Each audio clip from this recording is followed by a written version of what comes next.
क्या हाल है दोस्तों। आज आपको हम आंशिक भिन्न यानी कि पार्शियल फ्रैक्शन को यहाँ पे समझाएंगे। उसके कुछ रूल हैं, इंपॉर्टेंट रूल हैं, उसको आपको अच्छी तरह से पता होना चाहिए। इसको कैसे सॉल्व करते हैं और कैसे उन रूलों को लगाया जाता है, यहाँ पे अच्छी तरह आप समझिएगा। ठीक है दोस्तों, तो आप मुझे जानते हैं, मेरा नाम है साकेत और आप देख रहे हैं मेरा चैनल Pi2Zero। वीडियो को ना देरी करते हुए जल्दी से स्टार्ट करते हैं, रूल के बारे में बताते हैं, फिर एक क्वेश्चन मैं आपको 7.5 का मैं कराता हूँ। ठीक है दोस्तों, कैसे करते हैं देखिएगा। अगर हमारे पास integral dx upon x minus a और x प्लस बी, यानी कि यहाँ पे कोई भी फैक्टर हो, यानी कि कोई भी गुणनखंड किया हुआ हो, तो उसको हम कैसे तोड़ सकते हैं, यानी कि पार्शियल फ्रैक्शन उसका कैसे कर सकते हैं। यानी कि इसके ऊपर यानी कि a upon x minus a plus b upon x plus b, इसको यहाँ पर लिखा जा सकता है। ठीक है दोस्तों, ये हमारा पहला रूल है। ये रूल तब लगता है जब हमारे किसी भी द्विघात समीकरण के यानी कि गुणनखंड हो चुके होंगे। ठीक है दोस्तों, चाहे वो द्विघात समीकरण हो, चाहे त्रिघात समीकरण हो, चाहे चार घात की समीकरण हो, लेकिन उसके गुणनखंड हो जाने चाहिए। ठीक है दोस्तों, तभी हमारा ये रूल लगेगा। चाहे यहाँ पे एक पद हो, दो पद हो, तीन पद हो, चार पद हो, पांच पद हो, कैसे भी हो उसको हम क्रम से लिख सकते हैं। ठीक है दोस्तों, इसी प्रकार से अगर देखा जाए दूसरा रूल हमारा है, अगर यहाँ पे जैसे कोई पद नहीं दे रखा था, यहाँ पे कोई भी ऊपर पद नहीं दे रखा था, यानी कि अंश में कोई भी पद नहीं दिया था, लेकिन यहाँ पर 2x प्लस 5 दिया है, तो उसमें घबराने की जरूरत नहीं है। बहुत से बच्चों के मन में एक क्वेश्चन चल रहा होगा, सर यहाँ पे कोई पद नहीं है तो आपने कैसे वो कर लिया।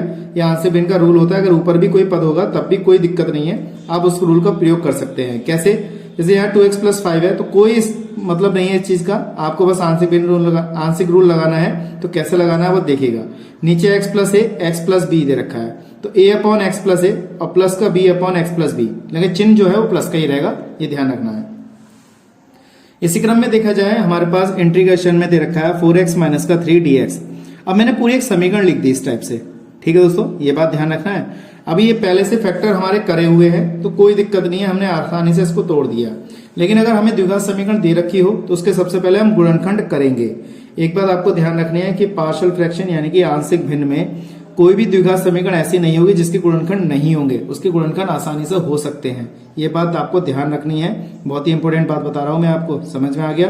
और वीडियो को स्किप ना करके पूरी देखेंगे तो आपको अच्छी तरह समझ में आएगा कि आंशिक भिन्न है क्या और पार्शियल फ्रैक्शन कैसे लगाया जाता है। ठीक है दोस्तों, तो देखिए यहाँ पे 3x square plus 2x minus 5 है, तो इसके गुणनखंड मैंने यहाँ पे कर दिए हैं। x माइनस 1 ब्रैकेट में 3x प्लस 5 दे रखा है, तो इसको अब ये बिल्कुल सेम इस तरीके का बन गया, तो इसको ऐसे लिखेंगे a upon x minus 1 plus का b अपॉन 3x प्लस 5 बन गया। इस तरीके से यहाँ पे बन गया।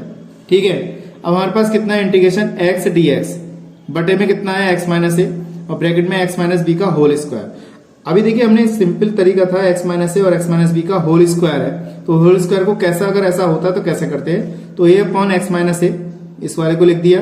अब यहाँ पे दो घात है, इसको कैसे लिखेंगे, b upon x minus b एक घात लिखेंगे, अगर यहाँ पे दो घात है तो दो घात वाले लिखेंगे c upon x minus b का होल स्क्वायर। अगर यहाँ पे घात 3 होती तो यहाँ पे आता d upon x minus b का होल क्यूब। अगर यहाँ पे 4 घात होती तो प्लस e f मतलब e आता तो अपॉन एक्स माइनस बी का होल 4, इस टाइप से लिखते, ऐसे ही क्रम बढ़ता चला जाता। ठीक है, अगला है ax plus b d x upon a plus x x square plus a square.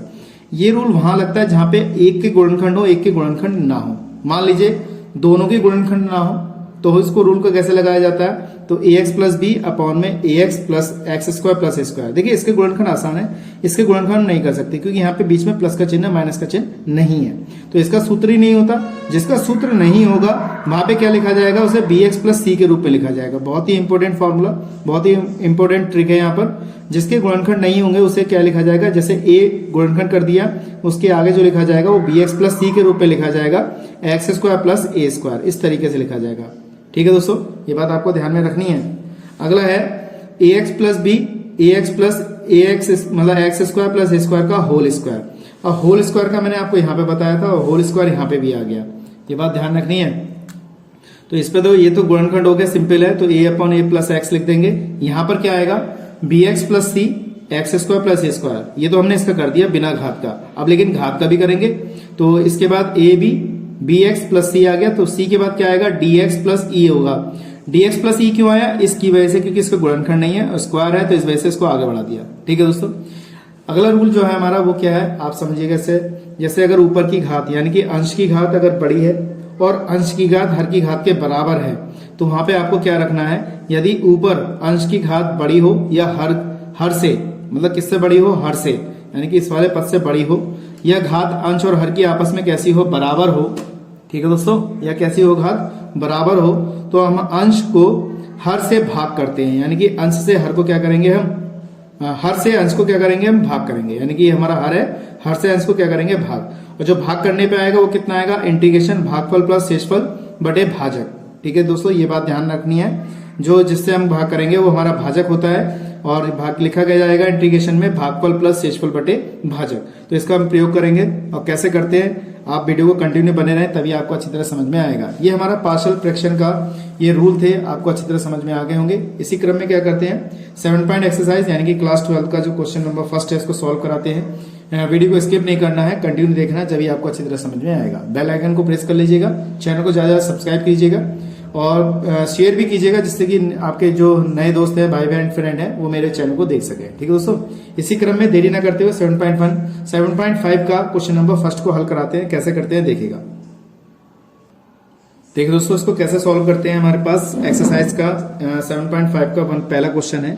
अभी मैंने आपको रूल समझाया था कि अगर इस टाइप से कोई पद हो गुणनखंड नॉर्मल रूप में दे रखा तो उसको हम कैसे तोड़ सकते हैं, ध्यान से समझिएगा। ठीक है दोस्तों, तो सबसे पहले तो हमने इसको क्या किया, इस सिंपल तरीके से लिखा, और इसे हम आंशिक भिन्न से इसको हल करेंगे। कैसे हल करेंगे, इसे लिखेंगे माना इस तरीके से दे रखा हो तो हमने क्या लिखा, पहले x लिख लिया और x प्लस 1, और यहाँ पे आ गया x प्लस 2। तो ये तो सिंपल तरीका हो गया। a अपॉन एक्स प्लस 1 मान लेंगे और b अपॉन एक्स प्लस 2 मान लेंगे। ठीक है दोस्तों, अब हमने ये इस टाइप से ये मान लिया यहाँ पर, तो इसको कैसे लिखा जाएगा, आपको क्या करना है, इसमें एलसीएम लेना है। क्या लेना है आपको, एलसीएम। यहाँ पे प्लस का चिन्ह होगा, सॉरी। तो यहाँ पे एलसीएम कितना आ जाएगा हमारे पास, x प्लस 1, और यहाँ आ जाएगा x प्लस 2, और ये वाला पद आप यहाँ पे लिख लीजिएगा, x प्लस 1 और x प्लस 2 हो जाएगा। एलसीएम लेते हैं, ये पद कट जाएगा, x प्लस 2 बचेगा, प्लस ये पद कट जाएगा, तो b के साथ हमारे पास x प्लस 1 बचेगा। देखिए ये वाला स्टेप हमारे यहाँ से कैंसिल हो गया। x इक्वल टू कितना आ जाएगा, a से अंदर मल्टीप्लाई कर दीजिए, ax हो जाएगा, यहाँ पे 2a हो जाएगा, यहाँ पे bx हो जाएगा, यहाँ पे b हो जाएगा। x वाले पद एक साथ लिख लीजिए। तो हमने क्या किया, x a प्लस कितना b, और अचर पदों को एक साथ लिख लो। अचर पद हमारे पास कौन कौन से हैं, 2a प्लस का कितना आ गया b। ठीक है दोस्तों, इस तरीके से लिखा। तो यहाँ लिखेंगे हम x के गुणांकों की तुलना करने पर, x के गुणांक की तुलना करेंगे, और हम हमारे पास क्या दे रखे, अचर पदों की तुलना करेंगे। तो सबसे पहले बात करते हैं x के गुणांक की तुलना करने पर। x का गुणांक यहाँ पे कितना है, 1 है। तो हमारे पास क्या बचा, a प्लस b बराबर 1, समीकरण नंबर 1 मान लिया इसे। दूसरा हमारे पास है अचर पद की तुलना करने पर, तो 2a प्लस का b बराबर कितना है, यहाँ पे है ही नहीं कुछ भी, तो 0 मानेंगे। ये हमारे पास समीकरण नंबर 2 हो गई। ठीक, अब हमने क्या करना है, इन दोनों समीकरण को हल करना है। तो समीकरण 1 व 2 को हल करने पर आप विलोपन विधि, प्रतिस्थापन विधि, वज्रगुणन विधि किसी का भी प्रयोग कर सकते हैं, लेकिन सबसे आसान विलोपन विधि है। इसको हम सॉल्व करते हैं। तो a प्लस b बराबर 1 है, यहाँ पे 2a प्लस का b बराबर 0 दे रखा है, चिन्ह चेंज कर दीजिए, कैंसिल हो जाएगा। तो यहाँ पे माइनस का a बराबर कितना बचा, 1। a बराबर कितना आ गया हमारे पास, माइनस का 1 आ गया। ठीक है दोस्तों, a का मान माइनस का 1 आ गया। तो इसी क्रम में हम क्या करते हैं, b का मान ज्ञात कर लेते हैं।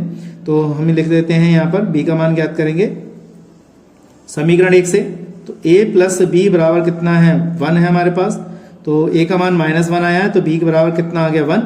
तो b बराबर कितना हो जाएगा हमारे पास, 1 प्लस का 1, तो कितना आ जाएगा, 2। यानी कि b का मान कितना आ गया, 2। ये a और b के मान जो है हम कहाँ लगा दें, इस जगह लगा दें। इसको आप समीकरण नंबर 1 माने, इसको आप 2 माने, इसको आप 3 माने। ठीक है दोस्तों, तो इसको हमने समीकरण 1 में लगा देते हैं। कैसे लगाते हैं देखिएगा।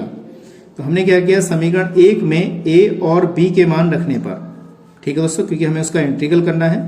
तो x प्लस 1 हमने ऐसे लिखा, x प्लस 2 ऐसे लिखा। a की वैल्यू कितनी आई, -1 आई है, और x प्लस 1। b की वैल्यू कितनी आई है, 2 आई है, तो 2 लिखा, x प्लस 2।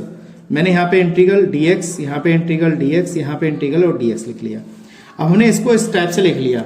अब देखिए इसका माइनस चिन्ह बाहर निकालते हैं, यहाँ पे dx हो जाएगा, 1 प्लस x हो जाएगा, यहाँ पे 2 बाहर निकाल लिया, dx अपॉन में x प्लस 2 हो जाएगा। इसी क्रम में क्या किया, देखिए जब एक घात होती है तो उसका इंटीग्रल क्या करते हैं, लॉग के रूप में करते हैं। तो 1 प्लस x हो जाएगा, इसका डिफरेंशियल 1 का 0, x का 1, तो यहाँ पे लिखने की जरूरत नहीं है। प्लस का 2, इसका भी इंटीग्रल जो होगा x प्लस 2 होगा, और डिफरेंशियल कितना हो जाएगा, x का 1 और 2 का 0 हो जाएगा, प्लस का कितना आ जाएगा, c आ जाएगा। देखिए माइनस का हमारे पास लॉग x प्लस 1 लिख सकते हैं, और प्लस का ये वाला 2 यहाँ पे n log m वाले तरीके से लगा सकते हैं। x प्लस 2 की घात कितना आ जाएगा 2 और प्लस का कितना हो जाएगा c हो जाएगा। प्लस वाले पद को पहले लिख लेते हैं हम। ये हो गया हमारे पास log x प्लस 2 की घात 2 माइनस के log x प्लस 1 प्लस का कितना हो जाएगा c हो जाएगा। log m minus log n का सूत्र यहाँ पे लगा देंगे तो x प्लस 2 का होल स्क्वायर अपॉन में x प्लस 1 और प्लस का कितना हो जाएगा ये c हो जाएगा। आपको ये मॉड में लिखना है। मैं समझता हूँ आपको अच्छी तरह समझ में आ गया होगा। ठीक है दोस्तों, यही हमारा क्या है इस क्वेश्चन का पहले का आंसर होगा। इसी क्रम में क्या रहता है नेक्स्ट वीडियो में इसका क्वेश्चन कराऊंगा मैं क्वेश्चन नंबर 2 से कैसे करते हैं, वीडियो पे बने रहिएगा। ठीक है दोस्तों, तो आज के लिए इतना ही। नेक्स्ट वीडियो में मिलेंगे ऐसे इंटरेस्टिंग क्वेश्चनों के साथ। जय हिंद, वंदे मातरम।